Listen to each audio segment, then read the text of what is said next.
Hey, nerdy sports fan here. We're talking Week 8 NFL action, and we got the Jets going to see the Jacksonville Jaguars. Now, yeah, it's going to be a bad game.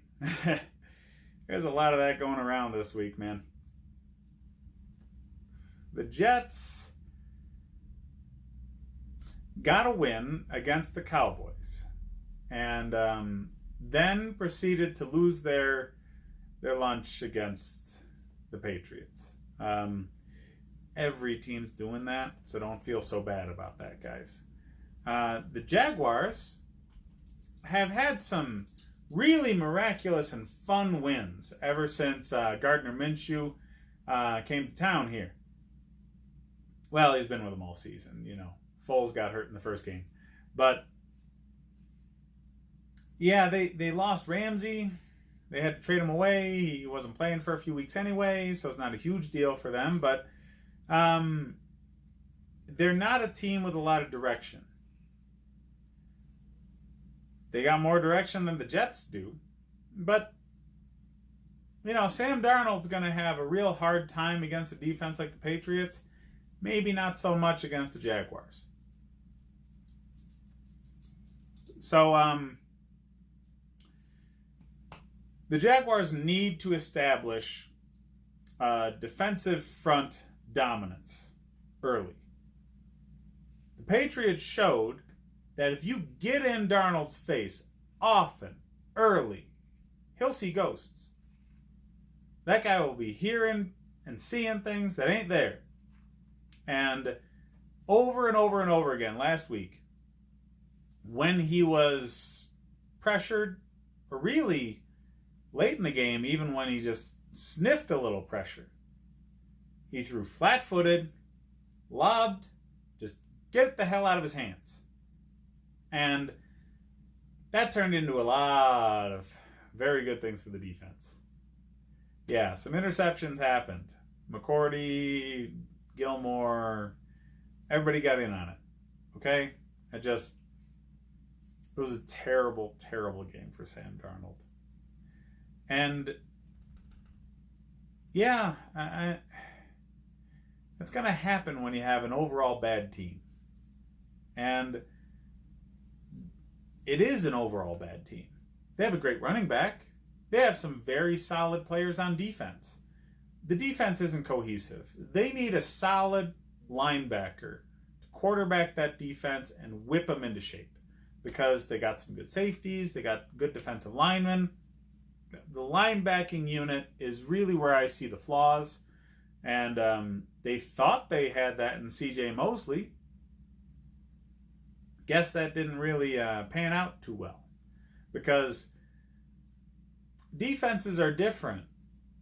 Very, very different. I mean, a lot of offenses use the same terminology. A lot of offenses use the same plays. It's just a matter of which ones you focus on. And you'll have, I think there's probably only legitimately 3 offensive systems being run in the league right now.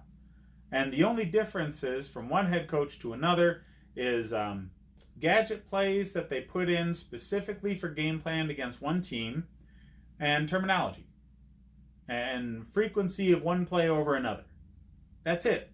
Okay? A lot of people have come from the Andy Reid tree. A lot of people have come from the Mike Shanahan tree that are still in the league. There's a lot of coaches peppering the league that have only really come from a few different offensive systems. And it's not the case with defense. It just isn't. There's many, many, many different options on defense. Yes, it's 3-4 or 4-3. I get that.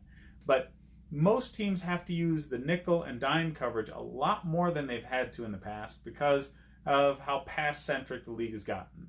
So you might have a defense that you know really, really well and can operate extremely well in, and then go to another team that operates a different system, and all of a sudden you're a chump. That's what I think happened with C.J. Mosley. Very effective in Baltimore's system, not so much with the Jets. And it's not really his personal play. It's the position he holds, the captainship of the defense. He needs to take control. He needs to get that defense in the right line. I don't think it's happening because this defense should be much more aggressive. It should be sack happy. That's the cornerstone of Greg Williams' defensive schemes is pressure on the quarterback. And regardless of where he's been, that's been effective. It's not his scheme. Greg Williams is not the problem with this defense. It's his staff. It's his staff and how they're actually working in this defense. Now, they don't have corners that are worth a damn. So, it's not all on the linebacking core, but I think a lot of it is. A lot of it is. So, the Jets are bad. Bad, bad, bad. And the Jacksonville Jaguars are okay. So, obviously, I think the Jags are going to win. As far as fantasy starts, you need to put Fournette in your lineup. Fournette is, at this point, every week start. He's a top 5 play this week because, the Jets can't stop a running back. And Fournette gets used in all facets. Okay, he runs and he's catching the ball a lot out of the backfield. Chark needs to be started every week at this point in some capacity. He's a wide receiver 2 this week, but as I mentioned before, Jets really don't have corners that are worth a damn. So Chark is going to get his. He's probably going to catch at least one deep ball, and it's probably going to turn into a touchdown. They go to him a lot, and he's taken advantage of it this season. So get him out there. Dede will probably get some play as well. If you're desperate for wide receivers, you could put Dede in as like a wide receiver 3. But if you don't have a wide receiver 3 and you have a flex spot, you got better options with running backs throughout the league. So Gardner Minshew probably going to have himself a game this week. And Sam Darnold, I'm hoping to see a little bit of a bounce back.